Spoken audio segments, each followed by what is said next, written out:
교회 오빠, 위험하지 않은 남성, 착하고 배려심 많은 댄디한 남성의 대명사처럼 쓰이는 단어입니다.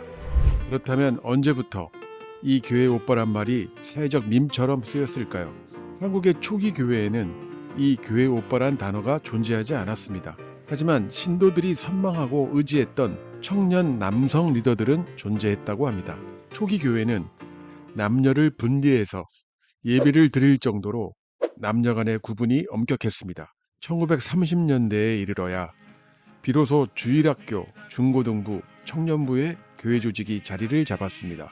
초기 신자들은 대부분 문맹 해소, 근대 교육, 의료, 구제를 위해 교회를 찾았기 때문에 청년 문화보다는 학습 공동체 성격이 강했다고 합니다. 따라서 이 시기에 남성 리더들의 역할은 우리가 알고 있는 교회 오빠들의 이미지와는 거리가 멀었습니다.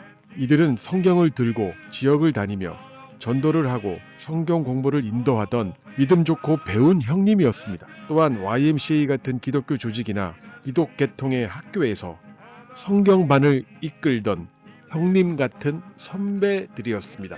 글을 읽을 수 있는 청년 남성이 초보 여성 신자를 교육하는 권위적인 교육 관계였지 오늘날 같은 감성적이고 대중문화적인 교회 오빠는 아니었습니다. 하지만 한국 교회가 성장하면서 통기타, 찬양 중심의 청년 음악 문화가 생겨나고 성별이 자연스럽게 섞이는 중고등부, 청년부 조직이 강화되며 수련회, 수요예배, 소그룹 등 정서적 교류 공간이 확산되었던 1960년대, 70년대를 거치면서 교회 오빠란 단어가 생기기 시작합니다.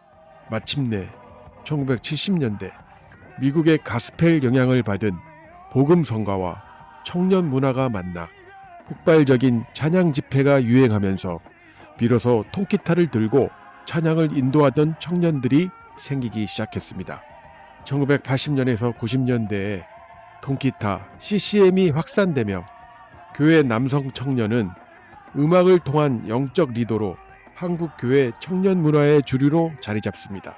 특히 한국 교회의 특징인 눈물, 간증, 회개, 그리고 찬양 중심의 감정 구조에서 정서적 안정과 경건함을 제공하는 주체로 찬양을 인도하는 청년을 교회 오빠라고 부르기 시작했습니다.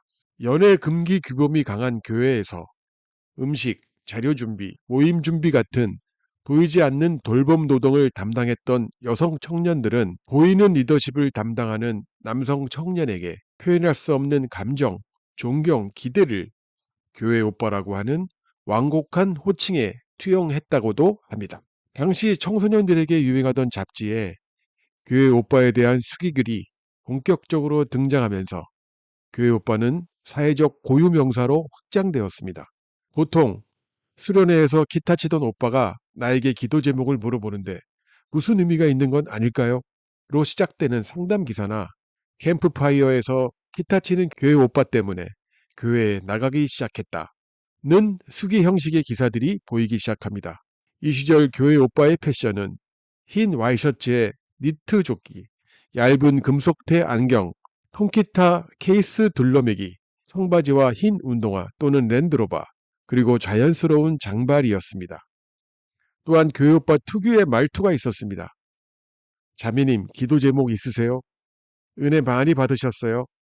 찬양할 때 표정이 너무 좋던데요.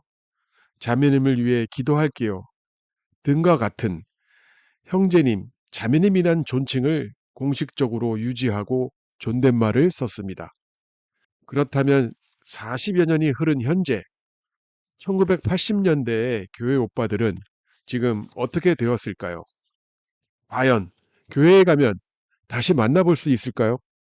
결론적으로 1980년대의 교회 오빠가 2025년 기준에도 교회에 남아있을 확률은 대략 15에서 25%로 추정할 수 있다고 합니다. 즉 10명 중 7, 8명은 교회를 떠났고 2, 3명 정도만 남아있는 셈이죠. 그렇다면 이 수치는 무엇에 근거를 한 것일까요? 1980년대 청년은 현재 50대, 60대입니다. 바로 이 세대의 종교 잔존율을 확인하면 됩니다. 2004년부터 2021년까지 통계를 낸 한국 종교 인구 조사에서 한국 전체 개신교의 세대별 이탈률입니다. 1960년대생 교회를 떠난 탈교율 65에서 70%, 1970년대생 탈교율 70%. 이 자료만 보면 그 시절 청년 세대의 교회 잔존율이 30% 이하입니다. 더군다나 한국 개신교에서 남성의 탈종교화 속도는 여성보다 더 빨라서 잔존율은 여성보다 10에서 15% 낮습니다. 따라서 남성 잔존율을 다시 계산한다면 평균 30%에서 마이너스 남성의 탈종교화 속도 10%를 빼면 약 20%가 됩니다.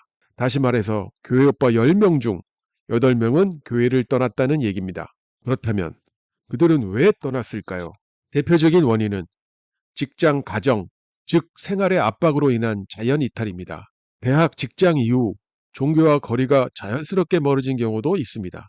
또한 대형교회 중심의 성장을 추구하는 한국교회의 권위주의적 구조에 실망하고 기독교에 대한 사회적 비판 증가에 영향을 받았습니다. 한편으로는 비신앙 배우자와 결혼하며 자연스럽게 이탈한 경우도 있지만 무엇보다 교회를 감정적 공동체로 경험했기 때문에 그 열정이 세월이 가면서 식은 경우가 원인이라고 합니다.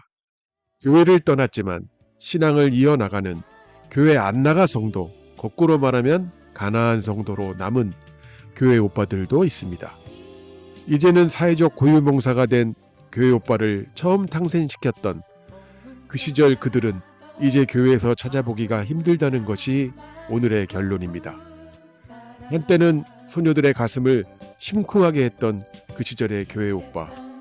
선하고 이해심 많고 단정했던 그들을 다시 한번 신앙의 현장에서 만나보기를 소망해 봅니다. 후르반TV 제7화 1980년대 그 많던 교회 오빠들은 지금 어디로 갔을까에 대하여 알아보았습니다. 이 내용이 마음에 드셨다면 구독과 좋아요를 부탁드립니다. 후르반TV는 매일매일 여러분의 평안을 위해 기도합니다. 감사합니다.